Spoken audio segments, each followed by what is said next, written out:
Olá! Hoje o nosso convidado do programa Cutucando é o professor de Direito da Faculdade 7 de Setembro, João Alfredo, que também é ativista ambiental e vereador da cidade de Fortaleza. Não deixem de assistir. Confiram!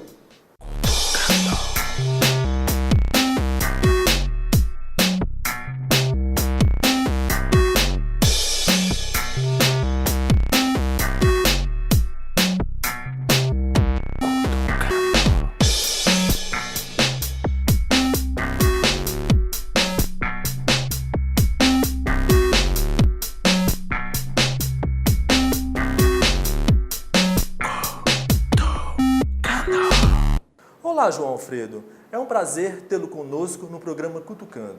Professor, qual é a relação existente entre cidadania, atividade social e meio ambiente?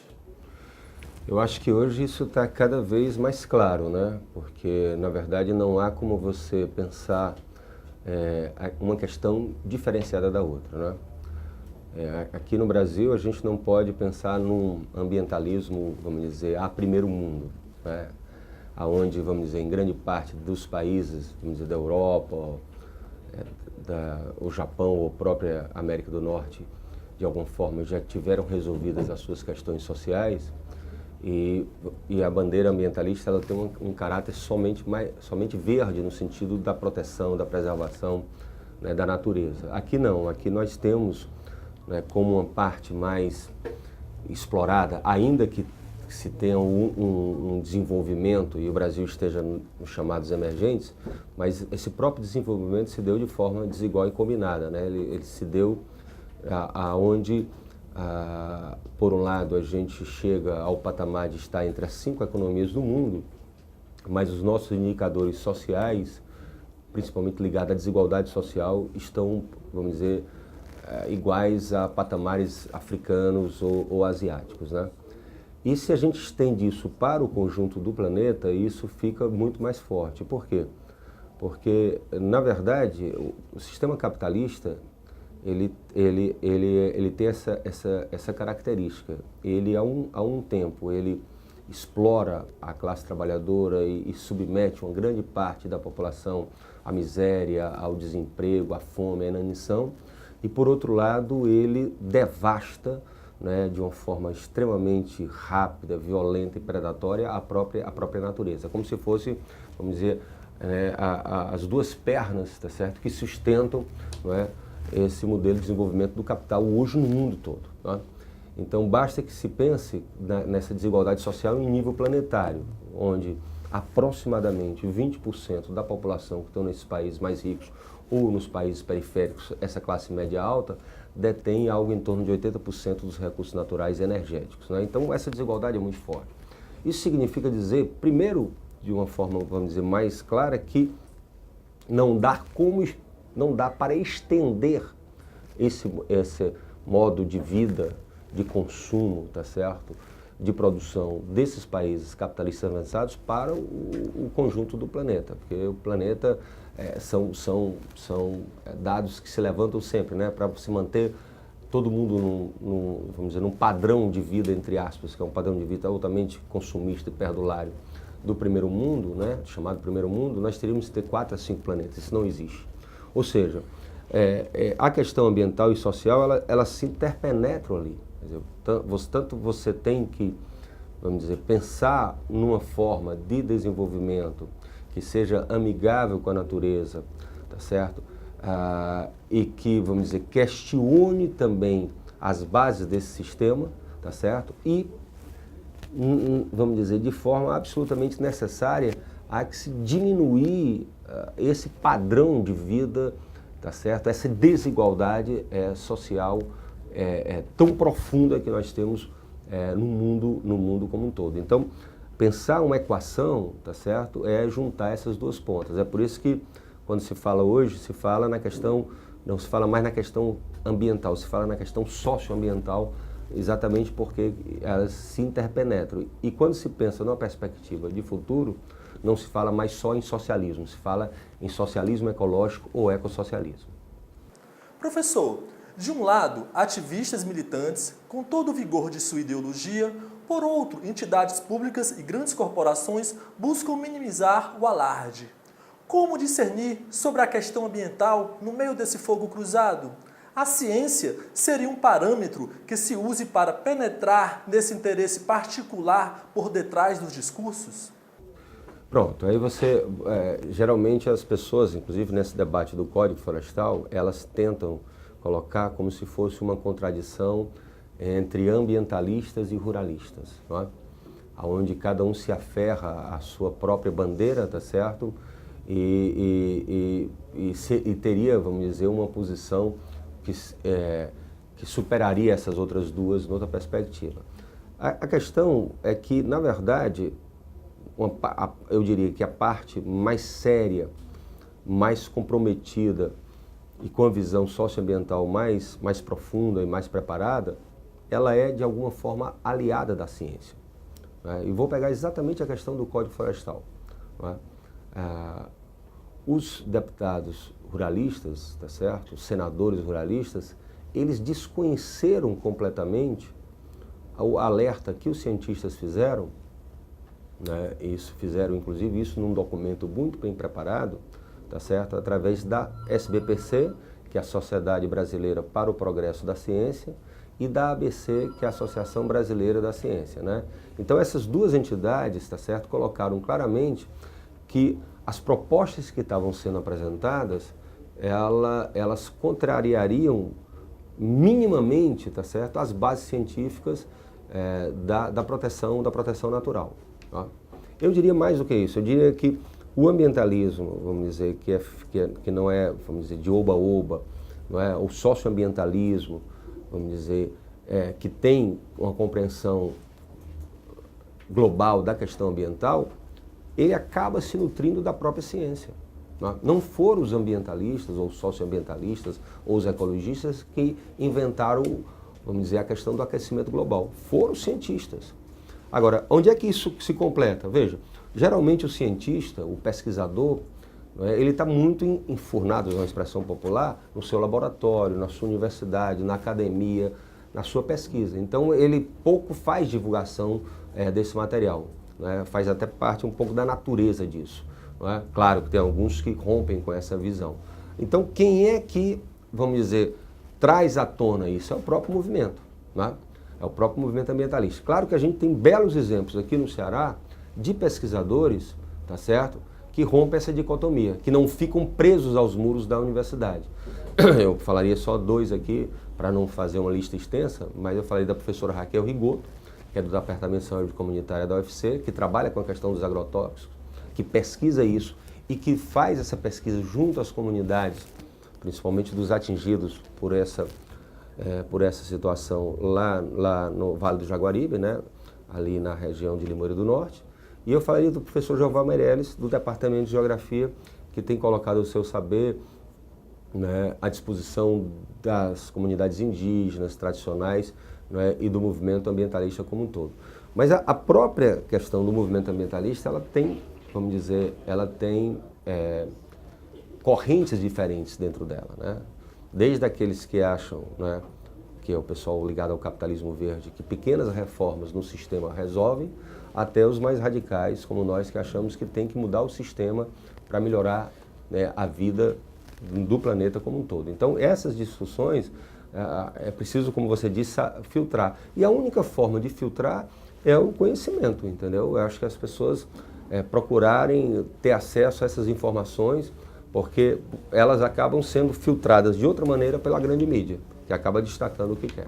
João Alfredo, você acha que a cobertura dos meios de comunicação sobre o meio ambiente enfrenta tanta dificuldade pelo fato do Brasil não ter uma história de educação ambiental? Nesse sentido, a comunicação ambiental tem agido como função educativa? Claro, a gente tem que pensar a educação ambiental dentro de um processo de formação de consciência, não é? Que não é somente, vamos dizer, ligada ao aspecto curricular na própria universidade ou nas escolas, mas que está ligado também, principalmente, ao processo de busca, de luta da cidadania ativa, tá certo? Da mobilização social. Então, eu acho assim, a mídia mudou o enfoque dessa questão. Hoje ela trabalha numa perspectiva, vamos dizer, de alertar. Até porque a questão ambiental não há mais como fugir dela. Se você tem um IPCC que em 2007 já dizia que o aquecimento global é uma realidade, não dá mais para você esconder isso. Mas não é só porque o IPCC disse, não. É porque os fenômenos climáticos têm se tornado cada vez mais intensos. Se o Brasil é colocado, vamos dizer, de alguma forma, na berlinda no mundo todo, por causa do desmatamento, não dá para fugir disso. Se tem um acidente nuclear, como teve o acidente de Fukushima no Japão, tá certo? Que vazou, né, a radioatividade para os mares, para o ar, não tem como você fugir do debate da questão nuclear. Então hoje, veja, você tem uma situação, eu sempre digo assim, eu considero que a gente está no meio de uma revolução da informação. Nós estamos dentro dela. Talvez lá, daqui a 50 anos, 100 anos, os historiadores vão poder fazer análise porque eles vão ver a distância. Nós estamos dentro dela. Mas o que é que eu posso perceber hoje? Né? Antigamente você tinha o monopólio completo e absoluto da TV e do rádio, principalmente como meios de massa. Mas você hoje tem uma internet, uma rede mundial de computadores que através das chamadas redes virtuais, tá certo? Principalmente hoje o Twitter e o Facebook, que tem uma capacidade, vamos dizer, de irradiação, tá certo? E que quebra esse monopólio. O monopólio não foi quebrado porque se estabeleceu algum tipo de controle sobre a mídia. O monopólio foi quebrado, tá certo? Pela liberdade que se tem na internet. Então, por exemplo, a capa da revista História dessa semana Veta Dilma, não é por outra coisa não, é porque houve um movimento na internet tão forte, tá certo, com relação ao veto, que não deu para uma revista ignorar essa situação. Então, muitas vezes a grande mídia é pautada por esses movimentos. Né? Vamos lembrar que o acampamento que houve lá na Praça do Sol, na Espanha, em Madrid, vamos lembrar que os movimentos da Primavera Árabe lá na Tunísia e no Egito, tá certo? E eles se iniciaram com esse processo. Por quê? Porque você tinha censura, principalmente lá nos países do norte da África, você tinha censura da televisão, da rádio, dos jornais. Então, por onde quebrou essa censura? Por esses meios, tá certo? Claro que as pessoas foram para a rua, né? Por isso que o nome é meio, não é fim. Ele é um meio de mobilizar, é um meio de quebrar a informação oficial, é um meio de transmitir notícias numa rapidez muito grande. Então, eu acho que isso que está mudando e a gente ainda não tem percepção do tamanho dessa revolução, mas que ela tem andado rápido demais, tem. Professor, qual a importância que você atribui à relação entre educação, política e meio ambiente? Tudo, né? Porque, na verdade, eu acho que esse é um processo que tem que começar no início da escola, tá certo? Até chegar à faculdade, né? Então, assim, a possibilidade que se tem, né? Eu sempre digo o seguinte, aqui interrompendo aqui, há duas formas, dois métodos de você compreender a questão ambiental. Quem está na academia, quem está na pesquisa, quem está na graduação, ou no mestrado, ou no doutorado, ele parte de um método que é do geral para o específico, tá certo? Que é um método dedutivo, né? Então você vai pela abstração, pelo estudo dos textos, pelo estudo da realidade, então você depois aplica esse conhecimento ao caso concreto. Assim foi, por exemplo, na questão do aquecimento global, por exemplo, aonde essas pesquisas feitas no mundo todo, com computadores, com medidores, na Antártida e tudo mais, chegou a esse ponto.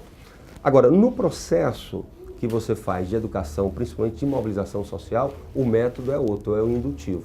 É do específico, do local para o geral. Ou seja, é aproveitar a oportunidade de uma luta social e fazer a discussão das questões mais globais, tá certo? Ou seja, e a gente percebe muito isso quando a gente discute, por exemplo, eu sempre digo o seguinte, é muito fácil você falar, e aí fica muito na propaganda, de que o culpado de tudo é o capitalismo. Isso pode ficar um discurso meramente propagandístico, meramente, vamos dizer, discursivo, né?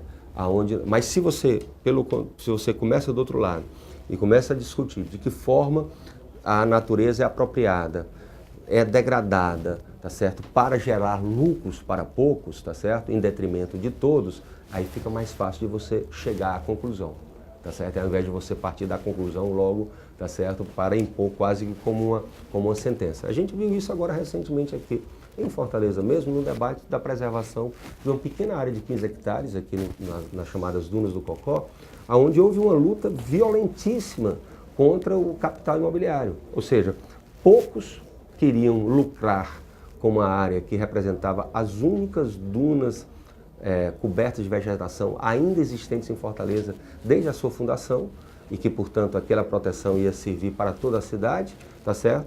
Né? Enquanto que alguns queriam ali construir vamos dizer, um grande conjunto, né, de prédios, de apartamentos de luxos para lucrar com aquilo. Então aquilo ali fica fácil dessa compreensão. Mas eu acho que a compreensão, que esse processo ele tem que ser um processo que parta da análise da nossa realidade, tá certo? E a partir daí, então, você compreender o que está acontecendo. Então, a educação, por isso que eu digo, a educação ela se dá em todos os níveis, ela se dá de todas as formas, tá certo? Claro que a faculdade é um momento privilegiado, claro, porque aí você tem uma oportunidade, digo isso até como professor de direito, orientador de alunos que fazem sua monografia de final de curso, de se aprofundar nos temas. Mas esse é um tema que a gente tem que tratar todos os dias. Eu diria assim, eu que tenho um certo tempo aí de militância, há 20 anos atrás, na época da Eco 92, não é, assim, ser ambientalista, ecologista, era uma coisa meio exótica. Tem até um amigo meu que brincava muito, eu sempre falo isso nas palestras.